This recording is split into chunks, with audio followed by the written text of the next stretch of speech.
Ես մի օրինակ կբերեմ, դա մի քրիստոնյայի ապրումների մասին է, ում ես ուղեկցում էի, երբ նա մեզ մոտ էր գտնվում։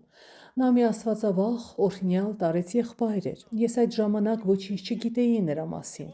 Գիտեի միայն, որ մայրը հավատացյալ է եղել, իսկ հայրը պատերազմից չի վերադարձել։ Երբ Աստված նրան ողորմություն է անում ու նա ապաշխարում է, իրեն ամբողջությամբ նվիրում է Աստծո ծառայությանը։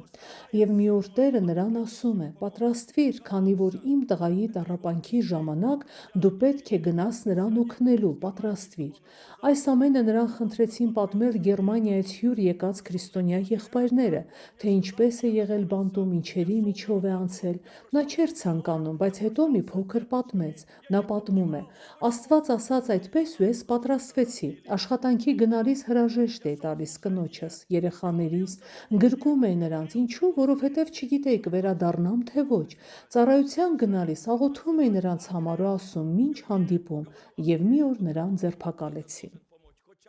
Արդեն գտնվելով բանտում հարցնում է. «Իսկ ուր է նա, ում պետք է օգնեմ, ինչով կարող եմ օգնել»։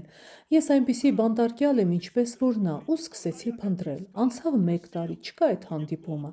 Անցավ երկրորդը, նորից չկա։ Գոնե հանդիպեի ինչ-որ մեկին, թեպետ չէի հասկանում ինչպես եւ ում օգնել։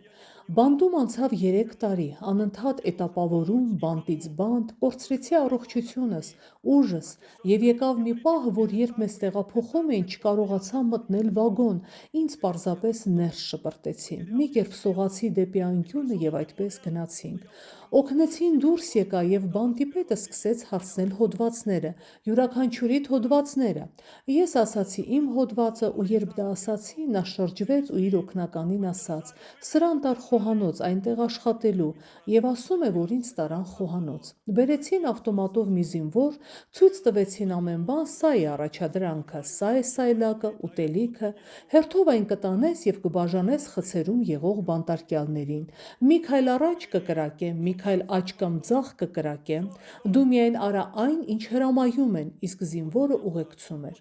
Պատմում է. «Ես վերցրեցի այս սայլակը, լցրեցին ուտելիքը, իսկ ես ուժ չունեի այն տանելու, բռնել էի բռնակներից ու խնդրում էի՝ Տեր, օգնիր ինձ, օգնիր, ուժ տուր տանեմ։ Տարա մինչև բանտախցերն ու սկսեցի բաժանել։ Բաժանեցի մի խցում, մյուսում, որ խցերի համարն ասացին, այնտեղ բաժանեցի, իսկ հաջորդը մահապարտների խուցն էր, այնտեղ իրավունք չունեի, այնտեղ չէր կարելի։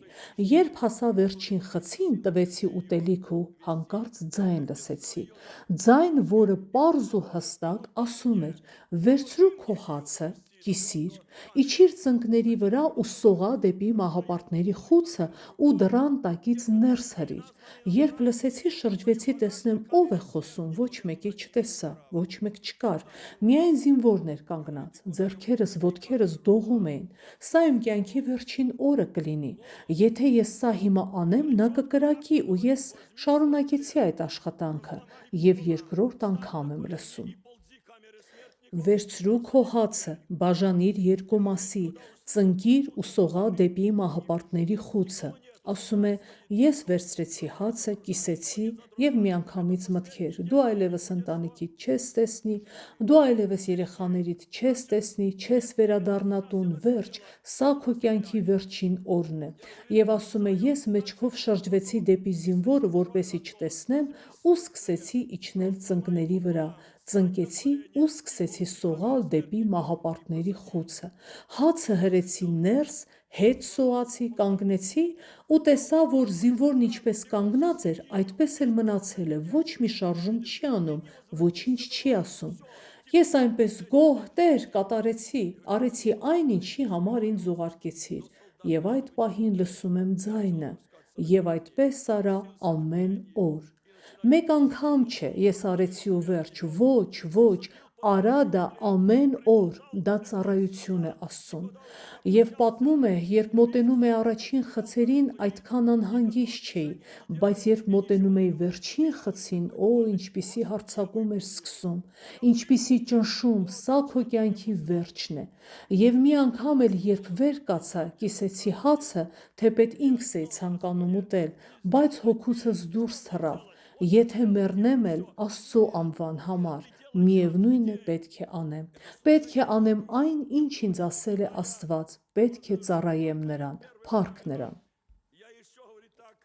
Երբ նա սա պատմում էր, մենք բոլորով լացում էինք, բայց Գերմանիայից հյուր եկած եղբայրներից մեկն ավելի շատ էր լացում։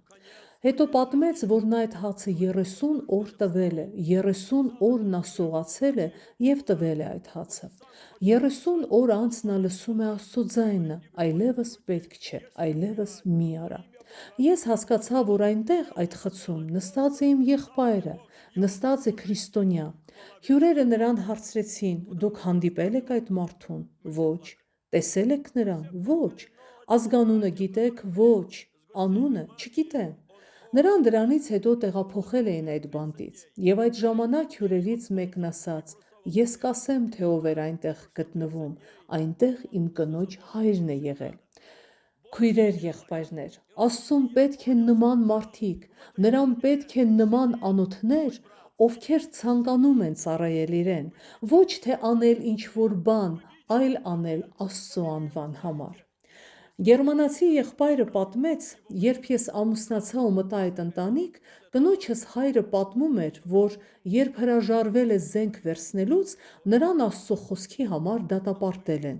Լինելով ազգությամբ գերմանացի, նրան դատապարտել են գնդակահարության։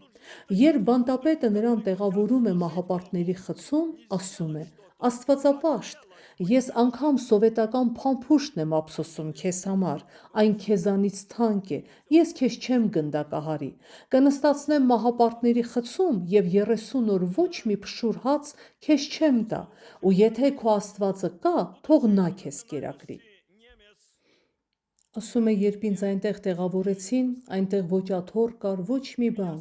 այլ միայն բետոն էր ամենուրեք։ Ասում է, ծնկի եկա և ասացի. «Տեր, ոչ մեկ չի իմանա, թե որտեղ ես մեռա, որտեղ եմ թաղված, ոչ մեկ չի իմանա անգամ, թե ինչ հիվանդությունից կամ ինչից մահացա, իսկ ես պետք է մահանամ սովից»։ Եվ այդ ժամանակ, երբ ծնկների վրա աղոթում էի, չկար ոչ մի շշուկ, չկար ոչ մի ձայն, ոչ մի խոսք։ Ես տեսա, որ դռան տակից հաց են մտցնում։ Ասում է, ես իմ աչքերին չէի հավատում։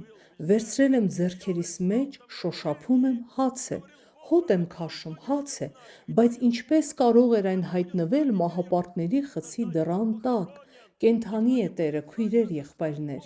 Տերը չի փոխվել, մենք ենք փոխվում, բայց Աստված չի փոխվում, փառք Նրան։ Գերմանիայի եղբայրը զանգեց իր աներոջը և ասաց, որ հանդիպել է այն մարդուն, որին Աստված օգտագործել ու նրա միջոցով ուղարկել է այդ հացը։ Ես ներկա եմ եղել այդ երկու մարդկանց հանդիպմանը, երբ նրանք գրկախառնվեցին։ Նրանք ոչինչ չէին ասում, պարզապես գրկախառնվել էին, լացում, աղոթում ու շնորհակալություն էին հայտնում հավիտենական Աստծուն։ Բանտապետը, երբ 30 օր հետո բացում է խուցը և տեսնում է, որ այդ մարդը կենդանի է, ասում է. «Աստվածապաշտ, քո Աստվածը կա, ես քեզ չեմ գնդակահարի, կապրես»։ Նրա դատավճիռը փոխում են 10 տարի ազատազրկման, որն ամբողջությամբ կրելուց հետո նրան արտաքսում են Խորհրդային Միությունից։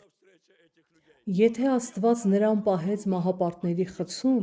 նա այսօր էլ կարող է մեզ պահել։ Նա կարող է, բայց մեր կողմը հույսը նրա վրա դնելն է։ Աստծո հավատքը ունեցեք։